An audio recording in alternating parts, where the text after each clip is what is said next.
7 things that shocked me about Japan's sex culture.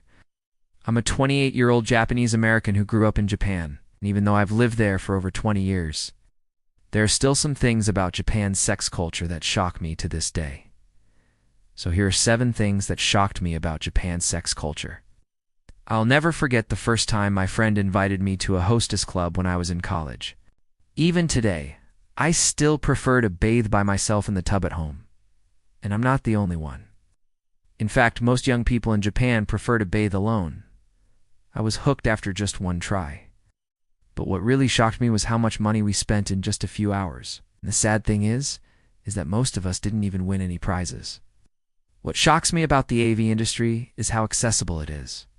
You can pretty much find anything you want on the internet, and it's only a few clicks away. In fact, if you search for something like, "Where can I buy an AV?" it'll show you exactly where to go.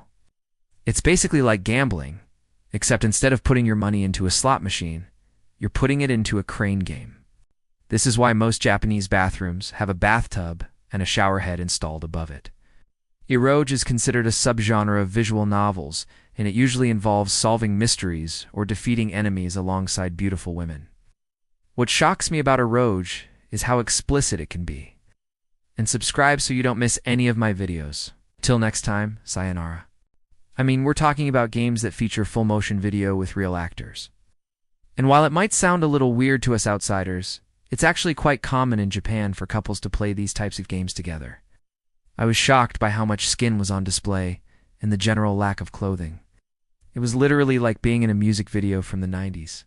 Nowadays, I still find it quite odd that hostesses can be both alluring and friendly at the same time. No. 1. The maid cafes.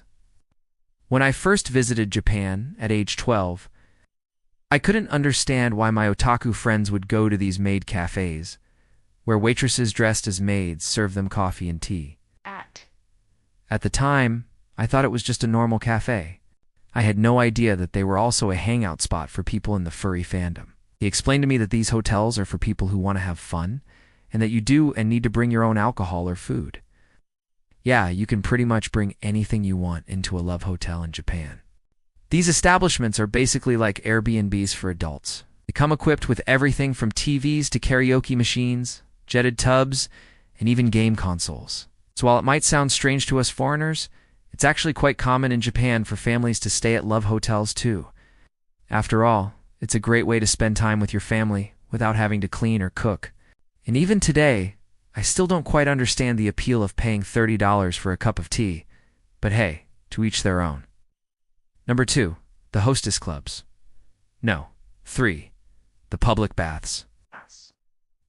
As someone who grew up with a bath bomb, I was shocked at how communal the baths were when I first visited Japan.